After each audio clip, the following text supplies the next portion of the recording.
hal gaib, dan kejadian-kejadian janggal yang tidak masuk akal sepertinya sudah menjadi bagian dari hidupku.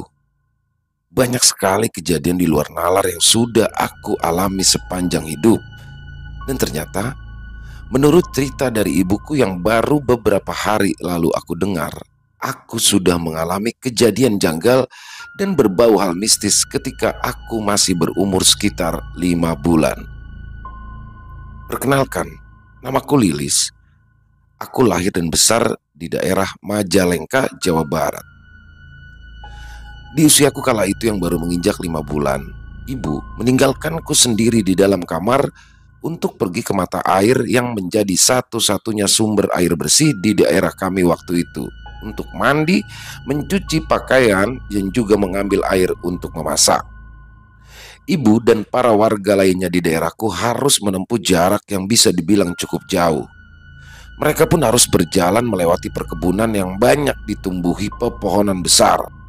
Dan selain itu, mereka pun harus melewati sebuah pemakaman umum yang berada di desa kami. Biasanya, ketika ibuku ingin pergi ke mata air, beliau pun selalu menitipkanku kepada tetangga yang rumahnya ada di sebelah rumahku. Tapi hari itu, ibu tidak mendapati seseorang yang dapat diminta untuk menjagaku yang sedang tertidur pulas. Jadi, terpaksa, ibuku pun harus meninggalkanku seorang diri. Setelah kurang lebih 1 jam, ibu pun kembali ke rumah dengan membawa wadah berisikan air bersih. Tapi betapa terkejutnya ibuku ketika tidak lagi mendapati keberadaanku di dalam kamar. Ibu pun lalu berlari keluar rumah untuk mencariku ke setiap rumah tetangga yang ada di sekitaran rumah kami. Sambil menangis, ibu terus mencariku dan menceritakan tentang hilangnya aku kepada para tetangga dan juga saudara-saudara yang mulai berdatangan ke rumah. Dan ketika ibu dan juga para tetangga sudah pasrah atas hilangnya aku, tiba-tiba ibu dan orang-orang yang ada di ruang tamu mendengar suaraku yang sedang menangis dari dalam kamar.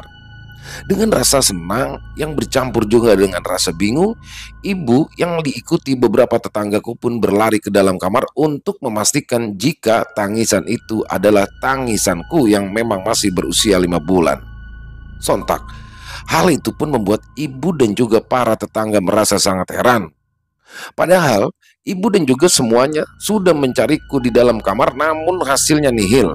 Dan setelah kejadian itu, ibu pun tidak pernah lagi meninggalkanku seorang diri. Dan atas kejadian yang sudah menimpaku kala itu, membuat orang-orang di desa kami pun menjadi lebih waspada lagi ketika memiliki bayi di dalam rumah. Ketika usiaku beranjak 4 tahun, ayah dan ibuku pun berpisah. Hal itu membuatku lebih sering berpindah-pindah rumah. Kadang, untuk beberapa waktu aku tinggal bersama ayah, lalu di bulan berikutnya aku pindah ke rumah ibu. Kejadian mistis yang pertama kali aku alami dan sampai sekarang sangat aku ingat adalah ketika aku dan ayah pergi ke mata air untuk mengambil air bersih. Ketika sampai di sana, aku melihat sosok perempuan yang melayang di atas air di sebuah empang yang tidak jauh dari tempat kami biasa mengambil air bersih. Sosok perempuan yang terbang melayang itu tersenyum kepadaku, lalu tubuhnya memancarkan cahaya putih yang sangat menyilaukan mata. Sosok perempuan yang kini bersinar itu perlahan mendekat ke arahku, dan ketika jarak makhluk itu semakin dekat, tiba-tiba ada seseorang yang berteriak menyuruh ayahku untuk segera membawaku pulang. Orang yang sepertinya juga melihat sosok gaib itu terus meneriaki aku dan ayahku sampai akhirnya kami berdua menjauh dari sosok makhluk gaib itu. Ya, sepertinya orang itu tahu jika sosok makhluk gaib yang berwujud perempuan dengan gaun putih itu sedang mengincarku.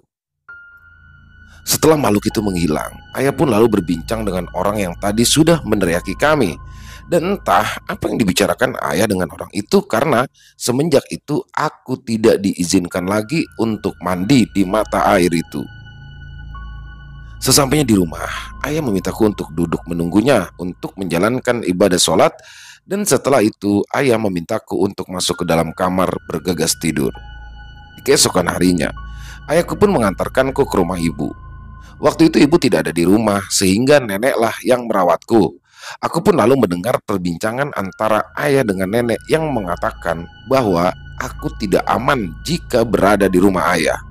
Entah tidak aman dari apa. Aku sendiri kala itu belum mengerti apa yang sudah disampaikan ayah kepada nenekku. Aku pun cukup lama tinggal bersama nenek, dan ayahku juga sering mengunjungiku karena jarak rumah ayah dan rumah nenek tidaklah jauh. Ketika aku berusia 6 tahun, ibuku pun lebih sering berada di rumah, dan karena hal itulah aku beberapa kali mengalami kejadian-kejadian aneh. Kejadian itu berawal dari ibuku yang sepanjang hari terus memarahiku dan juga memukuliku. Dan karena aku merasa sudah tidak tahan lagi atas perlakuan ibuku, aku pun lalu pergi untuk bermain bersama temanku yang bernama Nurul. Aku dan Nurul pun lalu bermain di kebun cengkeh yang posisinya bersebelahan dengan pemakaman untuk mengambil buah cengkeh yang sudah berjatuhan di tanah. Dan ketika kami berdua semakin jauh memasuki perkebunan cengkeh dengan pohon-pohonnya yang besar, tiba-tiba kami melihat tirai tinggi dan panjang yang membentang di depan kami. Tirai berwarna merah yang membentang sangat luas di depan kami itu menutupi pepohonan cengkeh yang tadi kami lihat. Karena merasa takut, Nurul pun lalu berjalan mundur beberapa langkah untuk menjauh dari tirai besar yang berwarna merah itu. Aku yang merasa kagum kala melihat pemandangan aneh itu, tetap berdiri di depan tirai itu dengan jarak sekitar 3 meter sambil terus memandanginya.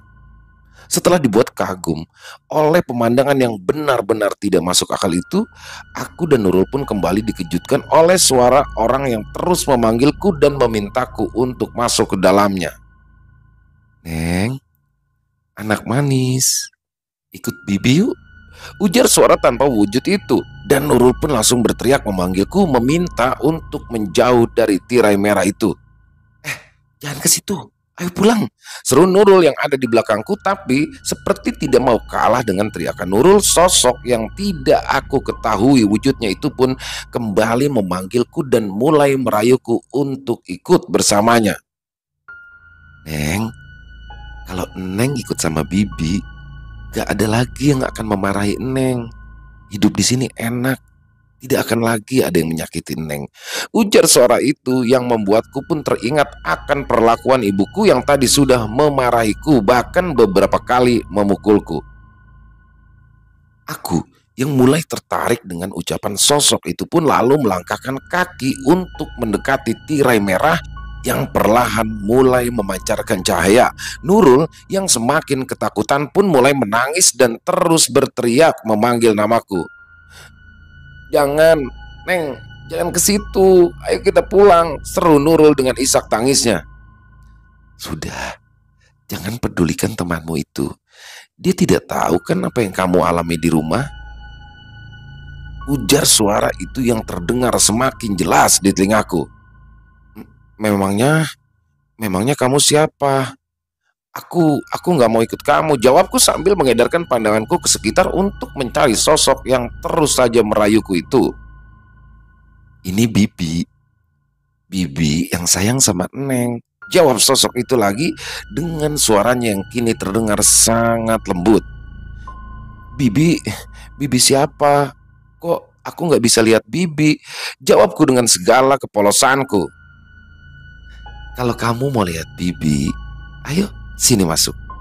Bibi sudah siapkan baju yang bagus buat kamu. Bibi juga punya makanan kesukaan kamu," jawab sosok itu lagi yang semakin membuatku ingin masuk ke dalam tirai merah itu. "Ayo pulang, Neng, ayo pulang," ucap Nurul kini mulai memberanikan diri untuk mendekat ke arahku. "Bibi, Bibi keluar, jangan sembunyi di dalam sana," jawabku yang merasa ingin tahu siapakah sosok yang sedang berbicara kepadaku saat ini. Dan ketika tirai merah di hadapanku semakin bersinar dengan terang, Nurul tiba-tiba saja menarik tanganku sekuat tenaga yang membuat kami berdua akhirnya terjatuh. Dan setelah itu aku pun seperti mendengar suara nenekku yang berteriak-teriak memanggil namaku. Ketika aku mulai mendapati kesadaranku kembali, datanglah angin kencang yang berhembus menerpa tubuh kami berdua. Kami pun lalu terduduk di tanah, dan ketika angin kencang itu berhenti, barulah aku merasakan sakit di bagian pergelangan tanganku yang baru saja ditarik paksa oleh Nurul. Aku dan Nurul pun mengedarkan pandangan kami untuk mencari tirai yang tadi sudah membentang luas di depan kami. Tapi sungguh aneh, tirai besar berwarna merah itu menghilang dengan cepat dari hadapan kami dan mengembalikan pemandangan yang tadi tertutup olehnya. Tak lama berselang, aku dan Nurul pun mendengar azan maghrib berkumandang dan tiba-tiba saja langit pun berubah menghitam. Lalu keadaan di sekitaran kami pun perlahan menjadi gelap. Beruntung, waktu itu ayah dan paman Nurul mencari kami hingga akhirnya kami pun digendong ayah dan juga paman Nurul untuk dapat segera keluar dari area perkebunan cengkeh yang sangat luas. Aku yang merasa sangat takut untuk pulang ke rumah diantar oleh ayah dan paman Nurul. Mereka pun lalu menceritakan apa yang telah terjadi kepadaku dan Nurul serta meminta ibu dan juga nenek untuk membawaku ke tempat orang yang mengerti akan hal gaib. "Tolong, si En jangan dimarahi lagi, Cek. Kasihan dia," ujar ayah Nurul yang membuat ibu terdiam. "Tadi," kata si Nurul, "si En ini mau diajak sama penghuni kebun cengkeh untuk ikut. Nah, Nurul juga denger apa yang sosok itu katakan kepada En," imbu ayah Nurul. "Ya Kang, maaf, saya janji tidak akan memarahi En lagi secara berlebihan," jawab ibuku sambil terus mengusap kepalaku. "Terima kasih ya sudah mencari En, Jang.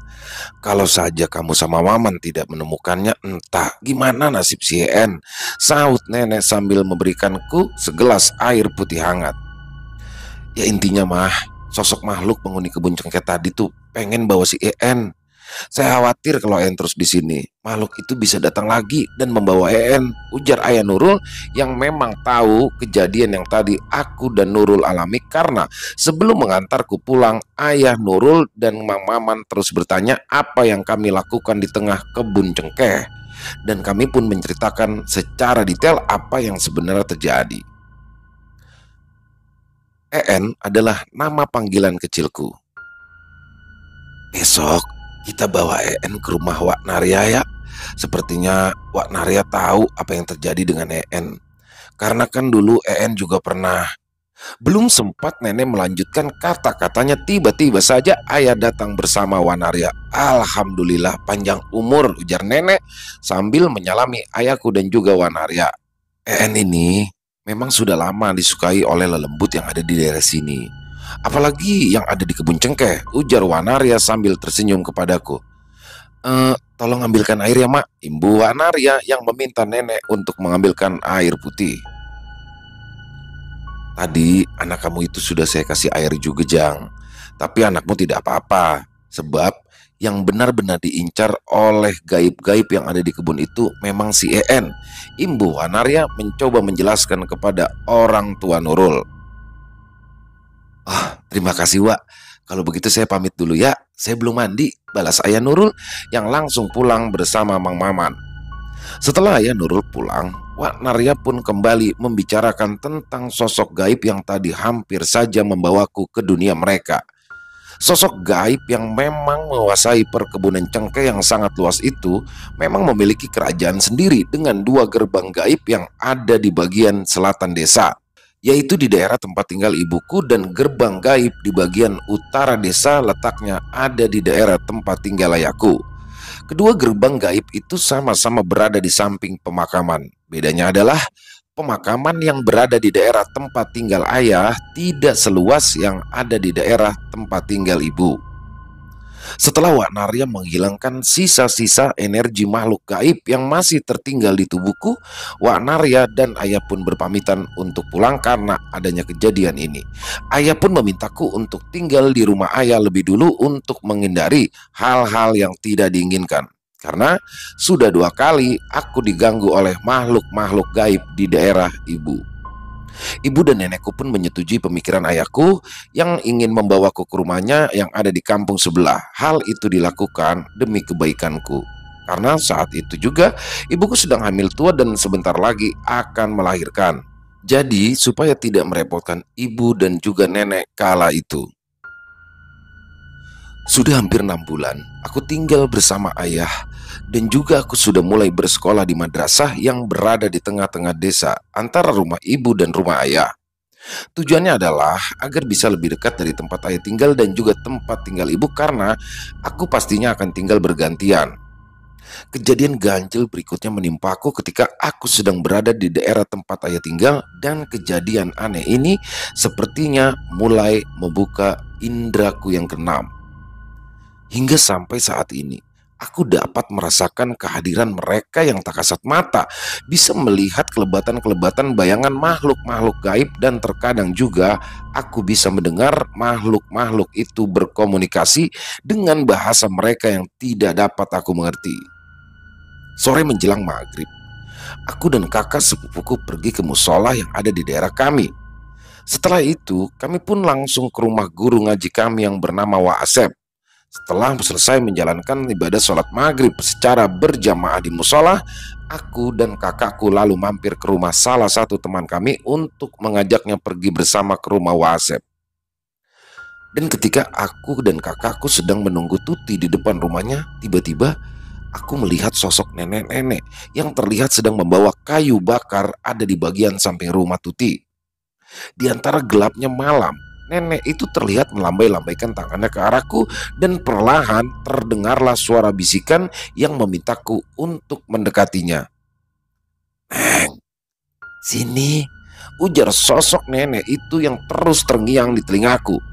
Aku yang seolah terpana oleh sosok nenek-nenek itu perlahan berjalan mendekatinya dan kini berada di samping rumah Tuti di bawah pohon jambu air yang daunnya rimbun. Nenek-nenek itu tersenyum pada aku, lalu mulai meletakkan kayu bakar yang sedari tadi ia bawa. Sosok nenek itu perlahan mendekatiku dan mulai mengusap-ngusap kepalaku. Aku sempat merasakan merinding yang hebat, tapi aku tidak memperdulikannya karena memang aku belum mengerti bahwa seseorang akan mengalami merinding ketika berada di dekat makhluk gaib. Setelah beberapa kali mengusap kepalaku, sosok nenek-nenek yang kini duduk sambil memegangi pundakku pun mulai mengajakku untuk ikut bersamanya. Dan nenek itu mengatakan bahwa di tempatnya ia tinggal, aku akan hidup enak dan serba kecukupan. Banyak anak-anak seusiaku yang setiap harinya hanya bermain dengan riang dan gembira. Dan juga nenek itu pun menjelaskan kalau di tempat asalnya nanti terdapat banyak makanan enak dan pakaian bagus, serta mainan apapun yang aku inginkan. Aku yang mulai larut oleh bujuk rayu sosok nenek-nenek itu pun mulai menganggukkan kepala ketika dia mengajakku untuk segera ikut ke tempatnya berasal. "Ayo Neng, kita pergi sekarang," ucap nenek itu yang senyumannya sangat menawan. Walau nenek itu terlihat sudah tua, tapi nenek itu terlihat sangat cantik dengan wajah yang sekilas bercahaya tipis. "Iya Nek," jawabku sambil menganggukkan kepala. Tapi ketika aku baru akan melangkah, kakakku tiba-tiba berteriak memanggil namaku dengan kencang. Aku pun menoleh ke arah kakak sepupuku yang sudah berdiri bersama Tuti. Tapi aku tidak memperdulikan kata-kata dari kakakku itu. Aku kembali menatap sosok nenek yang kini sedang menggosok-gosok bagian pundakku. "Sudah, biarkan saja. Yang penting sekarang kamu ikut nenek ya," ujar nenek itu. Ketika kakakku merasa penasaran melihat aku yang berdiri sendirian di tempat gelap dan terdengar seolah sedang berbincang dengan seseorang, dia pun mulai menghampiriku. Katuti yang sudah merasa curiga kepadaku pun lalu memanggil bapak dan ibunya untuk segera menolong.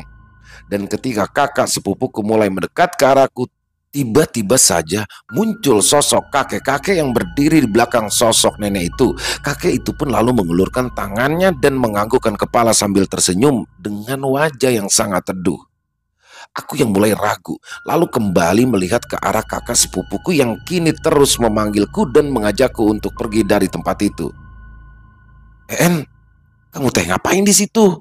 Kamu bicara sama siapa?" ujar kakak sepupuku yang terlihat kebingungan. Aku yang tidak menjawab pertanyaan kakak sepupuku itu malah mengulurkan tanganku ke arah tangan sosok kakek yang kini ada di samping sosok nenek-nenek itu. Keduanya pun menganggukkan kepala sambil kembali melemparkan senyumnya yang membuatku sangat yakin untuk mau ikut pergi bersama keduanya. "En, Eling En, kamu ngapain di situ?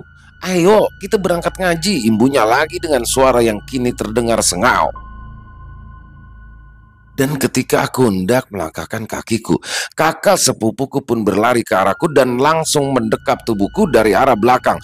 Orang tua Kak Tuti pun tiba-tiba berteriak memaki sosok kakek dan nenek yang kini perlahan mundur dari depan. "Hei Jurik, mau macam-macam kamu ya? Saya tebang tempat kamu tinggal baru tahu rasa nanti," ujar Pak Hasan yang berjalan ke arahku sambil mengacungkan golok yang dipegangnya. "Pergi sia, Jurik gelo. Jangan ganggu orang di sini," imbunya lagi yang membuat sosok kakek-kakek dan nenek-nenek itu tiba-tiba menghilang dari pandanganku. Setelah tidak melihat lagi sosok kakek dan nenek itu, tiba-tiba aku tersadar kalau saat ini aku sedang berada di tempat yang gelap di bawah pohon jambu air yang daunnya sangat lebat. Pak Hasan dan Ibu Ani yang kini berada di sampingku pun lalu memeluk aku dan berkali-kali mengucap syukur karena menurut mereka aku hampir saja dibawa oleh makhluk gaib yang ada di tempat itu. Pak Hasan pun lalu menggendong dan membawaku ke dalam rumahnya. Menurut mereka, wajahku terlihat pucat saat itu dan tubuhku terasa sangat dingin. Bu Ani pun lalu mengambilkan air hangat, lalu perlahan membantuku untuk meminumnya sementara Pak Hasan pergi ke rumahku dan menceritakan kejadian yang baru saja aku alami kepada ayah. Ayahku sangat terkejut, langsung ia segera menjemputku dan membawaku pulang. Dan sejak saat itu, ayah pun melarangku keluar di malam hari karena ia takut kejadian serupa akan menimpaku lagi. Beberapa minggu kemudian, ayahku yang sedang mendapatkan pekerjaan di daerah Jakarta menitipkan aku kembali ke rumah nenek. Ayahku juga menceritakan jika aku kembali ditemui oleh sosok makhluk gaib di samping rumah Pak Hasan dan lagi-lagi sosok itu mengajak untuk ikut dengan mereka. Kala itu ayah mewanti-wanti nenek untuk benar-benar menjaga karena ayah akan pergi bekerja selama beberapa minggu di Jakarta. Ayah sengaja berpesan seperti itu kepada nenek karena ayah tahu kalau ibuku tidak akan memperhatikan karena dia kini sudah memiliki anak dari suami barunya. Seminggu sudah aku berada di rumah nenek. Ibuku yang mulai terus memarahiku ketika sedikit saja aku melakukan kesalahan membuat aku tidak betah tinggal di rumah nenek. Hal itu pun sudah aku sampaikan kepada nenek, tapi nenek memintaku untuk bersabar dan tidak usah mendekati ibu. Ketika ibu sedang bersama adikku yang masih berusia sekitar 2 tahun, hal yang dikatakan nenek pun sudah aku lakukan, tapi tetap saja ibuku selalu berteriak dan memarahiku walaupun aku tidak berbuat salah padanya. Hari itu, nenekku melihat sendiri betapa emosinya ibuku kepadaku hingga dia memukuliku beberapa kali di bagian punggungku. Kejadian itu pun sontak membuat nenek sangat marah hingga nenek pun mengatakan hal yang membuat aku sangat terkejut. Ya, nenek mengatakan bahwa ibukulah penyebab aku sering bertemu makhluk gaib yang terus mengajak untuk pergi bersama mereka. Karena mereka tahu kalau ibuku ini sebenarnya tidak menginginkanku sedari aku lahir. Ibu pun hanya terdiam ketika nenek dengan lantang berucap seperti itu. Dan sejak saat itu ibuku pun mulai jarang memukuliku walau masih sering memarahiku dengan sebab yang tidak jelas. Hingga suatu hari nenekku mengajakku untuk mengunjungi kakaknya yang rumahnya berada di desa sebelah. Aku dan nenek harus menempuh perjalanan panjang untuk dapat sampai ke rumahnya, melewati persawahan, kebun hingga beberapa sungai. Hingga ketika aku sampai di sebuah kolam yang terdapat mata air, aku memberitahu nenek kalau saat itu aku ingin buang air kecil. Dan karena sedang berada di sebuah kolam yang ada mata airnya, nenekku memintaku untuk buang air kecil di tempat itu. Tapi aku mengurungkan niatku ketika di seberang kolam itu aku melihat sosok anak kecil menggunakan baju putih yang terlihat sangat bersih. Anak itu tidak terlihat seperti anak-anak desa pada umumnya karena wajah dan tubuh anak itu terlihat sangat putih dan bersih serta pakaiannya seperti pakaian baru. Aku mengira jika anak itu adalah anak yang mungkin baru saja datang dari kota. Tapi pikiranku kembali menanyakan kenapa anak itu berada sendirian di tempat yang sangat sepi ini. Tanpa menghiraukan keberadaanku dan nenek saat itu, anak itu terus saja bermain air yang ada di kolam itu hingga aku kembali menghampiri nenek dan berkata kalau aku tidak jadi buang air kecil di tempat itu. "Kenapa nggak jadi, Neng?" tanya nenek yang duduk menungguku di bagian atas kolam. "Malu, Nek, ada anak laki-laki di seberang kolam," jawabku sambil berjalan ke arah nenek. Mana ada anak laki-laki atuh Neng? Tempat ini kosong, nggak ada siapa-siapa, ujar nenek yang kini sudah berdiri sambil memperhatikan keadaan sekitar. Aku pun terkejut ketika sudah berada di sebelah nenek dan mencari keberadaan anak laki-laki tadi yang sedang asyik bermain air sendirian di pinggir kolam. Tadi ada Nek, sahutku mencoba meyakinkan nenek tentang sosok yang tadi aku lihat mengenakan pakaian putih dan sangat bersih. Nenek yang menyadari bahwa ada makhluk tak kasat mata di sekitaran kami segera mengajakku untuk pergi. Dengan langkah tergesa, nenek memintaku berjalan di depannya sambil terus beristighfar. "Buruan atuh Neng," ujar nenek yang terlihat sangat ketakutan. Sesampainya kami di rumah kakaknya, nenek merasa tubuhku mulai panas dan kulitku terlihat mulai memerah. Rasa gatal pun kini mulai terasa di sekujur tubuhku hingga aku pun mulai menangis merasakan gatal bercampur panas ini dan tubuhku pun mulai bentol-bentol setelah digaruk. Di saat yang tepat, ada seorang kakek yang lewat di depan rumah Ambu. Ya, kakak dari nenekku. Kakek yang mendengar aku menangis dan mulai menjerit itu pun lalu menghampiriku dan meminta izin kepada nenek untuk mengobati. "Punten," ucap kakek yang sudah berdiri di depan pintu rumah Ambu. "Mangga," balas nenek Ambu dan kedua bibiku yang ada di dalam rumah. "Itu si Eneng teh kena Brahma," ujar kakek yang masih ada di luar rumah. "Punten, kalau diizinkan, saya mau ngobati si Neng. Kasihan, dia kepanasan dan gatal-gatal," imbu si kakek yang langsung diajak masuk oleh bibi. "Tadi habis ngeliat naon Neng?" tanya kakek yang ternyata bernama kakek Muslim. "Tadi ngeliat anak kecil yang main di kolam yang ada mata airnya itu kek," jawabku sambil terus menggaruk tubuhku yang mulai terasa sangat gatal. "Aduh atuh Neng, udah jangan digaruk terus," ujar kakek Muslim sambil mengeluarkan sebuah benda kecil dari dalam sakunya. "Mak, saya minta air putih 2 gelas ya," pinta kakek Muslim kepada Ambu.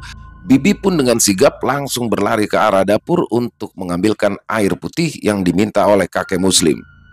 Setelah 2 gelas air putih ada di depan meja, kakek Muslim pun langsung mengeluarkan benda yang terlihat seperti keris sambil terus membaca doa. Setelah itu, kakek Muslim memasukkan ujung keris tersebut ke dalam 2 gelas yang berisikan air putih itu secara bergantian.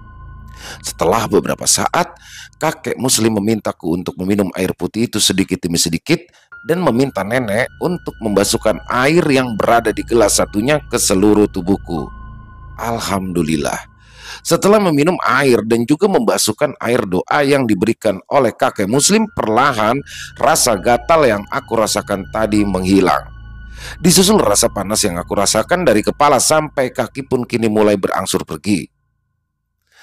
"Tadi yang kamu lihat itu adalah jelmaan Jurik Brahma, makhluk gaib yang bisa membuat orang gatal-gatal seperti ini dan merasakan panas di sekujur tubuhnya," ujar kakek Muslim menjelaskan kepadaku dan juga nenek serta Ambu dan kedua bibiku. "Punten mak, si Neng ini anak tulang wangi yang disenangi makhluk-makhluk gaib," imbu kakek Muslim yang membuat nenek terkejut. "Iya Kang, cucu saya ini memang sering ditemui makhluk-makhluk gaib," jawab nenek sambil terus mengusap punggungku. "Untung kamu mendapatkan perlindungan dari Allah sehingga kamu selalu gagal dibawa masuk ke alam gaib," ujar kakek Muslim yang membuat aku, nenek dan semua yang ada di rumah terkejut.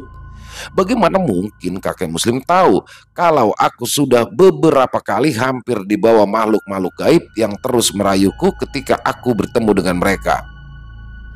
"Kamu itu anak tulang wangi dan harus disyariatin supaya tidak lagi diganggu oleh sosok-sosok gaib," imbuh kakek Muslim sambil mengepulkan asap rokoknya. "Punten Kang, apa Kang bisa nyareatin si En?" tanya nenek yang terlihat penuh harap. "Insya Allah, semoga Allah mengizinkan. Saya teh nggak bisa bantu atuh cek, yang bisa cuma Allah," jawab kakek Muslim dengan senyuman yang terlihat teduh. "Tolong Akang syariatin si En, biar dia tidak diganggu lagi sama makhluk gaib," ucap Ambu yang membuat kakek Muslim tersenyum sambil menganggukkan kepalanya. "Sementara ini si Neng biar di sini dulu ya cek. Insya Allah lusa saya kembali lagi ke sini untuk membawa barang-barang yang memang diperlukan," jawab kakek Muslim. Barangnya teh naon Kang? Biar ece yang siapkan, balas Ambu yang tidak ingin merepotkan kakek Muslim. Barangnya sepele ce, tapi nyarinya susah. Sudah, biar saya saja yang cari. Insya Allah lusa saya datang lagi. Dan sekarang saya izin pamit dulu, jawab kakek Muslim yang langsung berdiri dan berjalan ke arah pintu depan. Oh iya ce, siapkan nama yang cocok buat mengganti nama si Neng ya, imbu kakek Muslim yang berbalik menatapku. Insya Allah Kang, terima kasih ya sudah menolong kami, balas nenek dan Ambu yang mengantar kakek Muslim keluar dari dalam rumah. Si Neng itu memang harus diganti namanya, biar makhluk-makhluk gaib itu tidak lagi mencari-carinya, ujar kakek Muslim menjelaskan. Dan ketika hari mulai sore, nenek pun meminta Uwa Abdi untuk mengantar pulang karena ibu pasti akan marah kalau nenek menginap di rumah Ambu. Nenek pun meninggalkan aku di rumah Ambu untuk menunggu kedatangan kakek Muslim. Nenek juga berjanji akan kembali lagi ke rumah Ambu di esok lusa. Hari yang kami semua tunggu pun tiba. Kakek Muslim datang dengan membawa beberapa barang yang akan digunakan untuk mengobatiku. Ada beberapa lembar daun sirih, kelapa muda cengkir, dan bunga melati kuncup. Entah untuk apa semua itu, nenek, Ambu, Uwa, dan bibiku pun tidak ada yang tahu.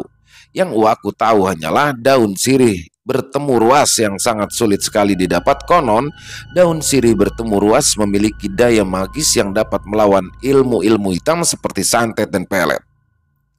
Sebelum mulai mengobatiku, kakek Muslim meminta nenek untuk mengambilkan baju, celana, serta celana dalam milikku yang nantinya akan dibuang di sungai yang mengalir deras sebagai simbol untuk buang sial dan sengkala yang selama ini ada pada diriku.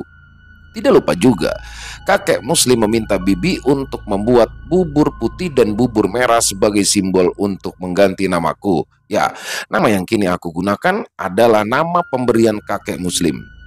Setelah tidak ada nama yang cocok untuk mengganti nama lamaku, sambil membacakan doa, kakek Muslim pun menjelaskan makna dari barang-barang yang digunakan untuk mengobatiku. Satu buah kelapa muda cengkir yang menggambarkan usiaku yang masih muda, dan supaya kelak hidupku bermanfaat seperti buah kelapa, yang mana kelapa itu ketika muda bisa dijadikan minuman dan kelapa tua selalu menjadi pelengkap masakan, serta bermanfaat seperti pohon kelapa yang dari daun sampai ke batang pohonnya memiliki banyak sekali manfaat dan kegunaan. Daun muda bisa dijadikan janur hiasan serta pembungkus makanan. Batang daun atau lidinya bisa digunakan untuk membersihkan. Buah kelapa yang banyak manfaatnya dan kayu dari pohon kelapa yang dapat digunakan untuk sebuah bangunan, itulah filosofi kelapa yang disebutkan oleh kakek Muslim. Dan untuk daun sirih yang bertemu ruas, kakek Muslim menjelaskan bahwa saat ini semua tulang yang ada di tubuhku sudah bersatu dan tidak ada lagi di tempat untuk makhluk-makhluk gaib bersarang di tubuhku. Daun sirih bertemu rusuk juga diartikan sebagai simbol bersatunya antara sukma dan jasadku secara utuh sebagai seorang manusia. Lalu untuk bunga melati yang kini terlihat mekar, kakek Muslim menaruhnya di antara lipatan pakaian milikku yang nantinya akan dibuang di sungai. Bila ada yang mencari anak tulang wangi ini, carilah di tempat bunga melati ini berada. Sekarang Neng En ada bersama baju dan celana ini bersama harumnya bunga melati ini, ujar kakek Muslim sambil memejamkan kedua matanya. Bismillahirrahmanirrahim. Atas pertolongan Allah dan atas izin Allah, hari ini nama kamu adalah Lilis Kusuma Dewi. Semoga Allah senantiasa melindungi Lilis Kusuma Dewi dari kejahatan makhluk-makhluk ciptaan Allah. Amin, ujar kakek Muslim yang kami sambut dengan ucapan amin ya Rabbal Alamin. Setelah selesai melakukan semua syariat, kakek Muslim pun meminta Uwa Abdi untuk membuang baju dan juga celanaku di aliran sungai yang deras, serta melemparkan bunga melati setelah baju tersebut hanya terbawa air. Alhamdulillah, setelah semua syariat sudah terlaksana, dan yang membuatku merasa senang adalah namaku adalah saat ini Lilis Kusuma Dewi. Nama pemberian kakek Muslim yang sudah membantu mengobatiku dan menjauhkanku dari makhluk-makhluk gaib yang selama ini sudah mengincarku. Kakek Muslim juga memintaku untuk tinggal bersama ayah untuk menghindari amarah ibuku yang memang sering meluap-luap.